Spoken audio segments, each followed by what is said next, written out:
இன்னைக்கு பாரதியார் அவர்களோட 143வது பிறந்தநாள். பாரதியார் அவர்களோட புரட்சிகர கவிதைகள், பாடல்கள் எல்லாமே நம்ம எல்லாத்தோட வாழ்க்கையிலையும் ஒரு மோட்டிவேஷனல் கொடுக்கும்.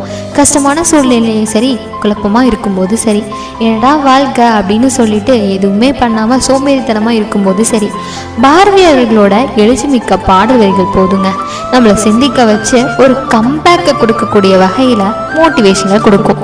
அப்படி இருக்கும்போது நான் தேவையில்லாத விஷயத்தில் டிஸ்ட்ராக்ட் ஆகும்போதும் சரி, நீ இப்படி இல்லை, இப்படி இருக்கக்கூடாது அப்படின்னு நம்மளே கேள்வி கேட்குற மாதிரி இருக்குங்க. அப்படி நம்ம எல்லாத்துக்குமே தன்னம்பிக்கையை தரக்கூடிய பாடல்னு தாங்க சொல்லணும். அந்த பாட்டு என்ன தெரியுமா? தேடி சோறு நிதன் தின்று பல சின்னஞ்சிறு கதைகள் பேசி மனம் வாடி துன்பம் மிக உழன்று பிறர் வாட பல செயல்கள் செய்து நிறை கூடி கிளப்பருவம் எய்தி கொடுங்கூற்றுக்கு இறையென பின்மாயும் பல வேடிக்கை மனிதரைப் போல நான் வீழ்வேன் என்று நினைத்தாயோ. நம்மளை சிந்திக்க வைக்கக்கூடிய வகையில் அழகாக சொல்லியிருக்காருங்க.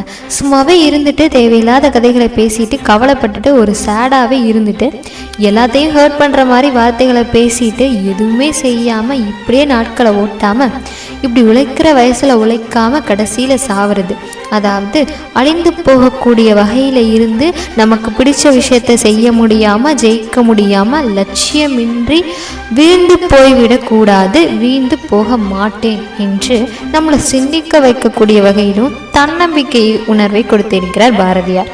அவருடைய பிறந்த நாளில் அவர் எழுதிய எழுச்சி மிகுந்த மோட்டிவேஷன் பாடலை பகிர்ந்ததில் நான் மகிழ்ச்சி அடைகிறேன். வரக்கூடிய 2026 தொடக்கத்தில் பாரதி தந்த தன்னம்பிக்கை வரிகளை நினைவில் கொண்டு சிறப்பாக செயல்படுத்தி வெற்றியாண்டாக மாற்றுவோம்.